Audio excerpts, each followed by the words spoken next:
इस तरह के और वीडियोस के लिए मेरे चैनल को सब्सक्राइब करें।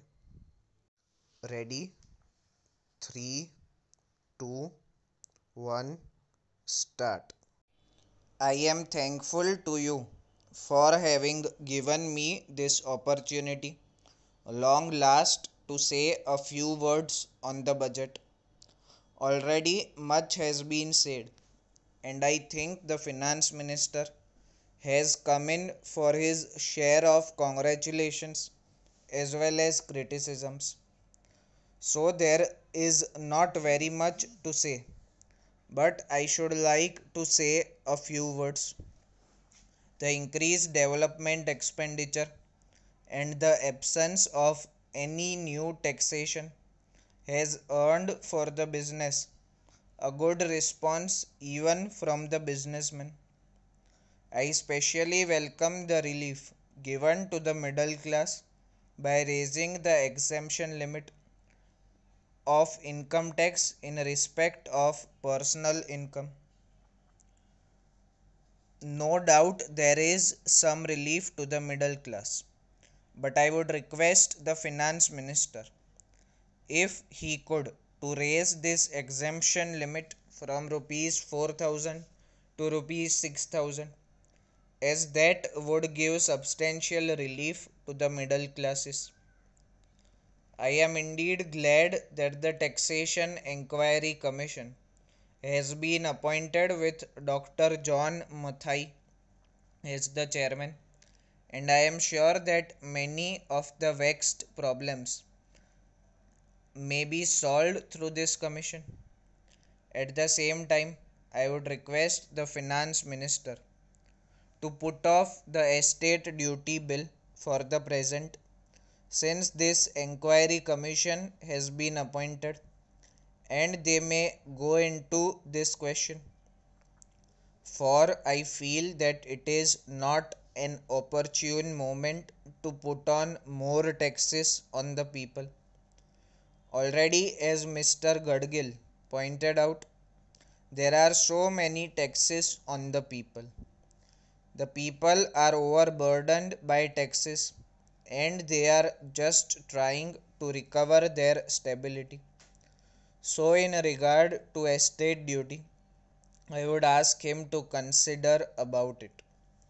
My reason for asking it to be postponed is, as I have said, that the people are still facing economic distress, and then our government is not able to offer the amenities which other countries have, where the estate duty exists, such as free compulsory education for children, free medical aid, homes for the poor and the destitute, old age pension, etc.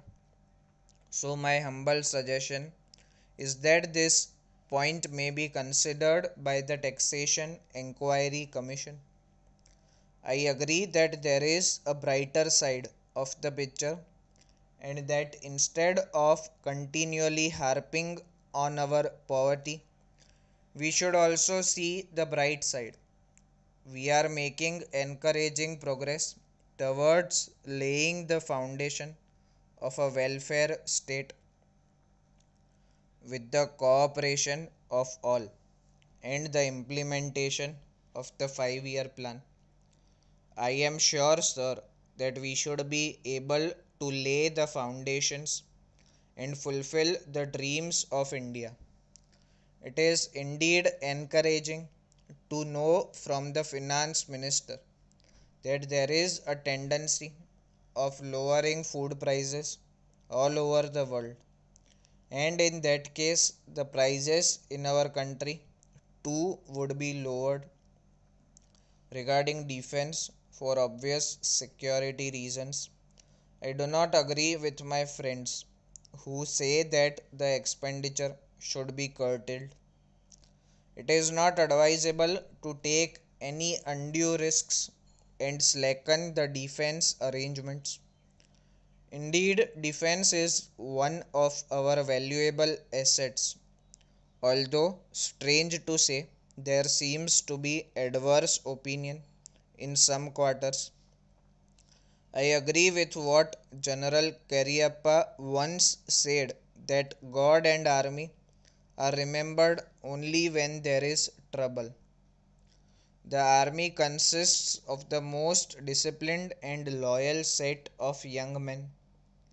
It would not be proper to affect economy in the pay of these brave officers, as it would not be an incentive for the right type of young men to join the army, and it would become ineffective and inefficient. I believe already officers who were drawing rupees 1400 as their pay are now getting only rupees 700, about rupees 100 as allowance. That is, they are getting about half of what they were getting before. It is very hard for these officers on field duty to establish separate establishments for their families and for their children.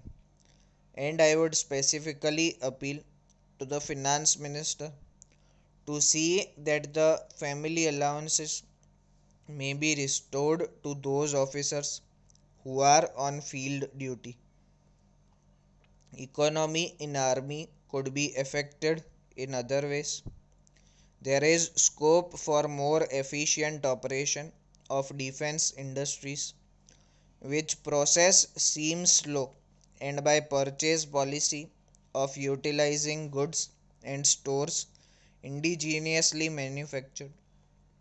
Preference should be given to country made war materials such as could be produced here, and they would be cheaper than foreign made goods. I may also suggest that the armed forces who are not on field service or under any operational commitments could be utilized for giving military training to the youths in schools and colleges, which would teach discipline and loyalty. The university authorities should make military training as part of their compulsory education, just as they have adopted social, domestic, and political sciences.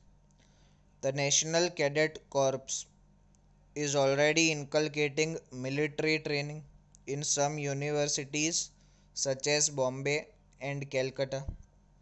But if military training is made compulsory for our university students, it will go a long way.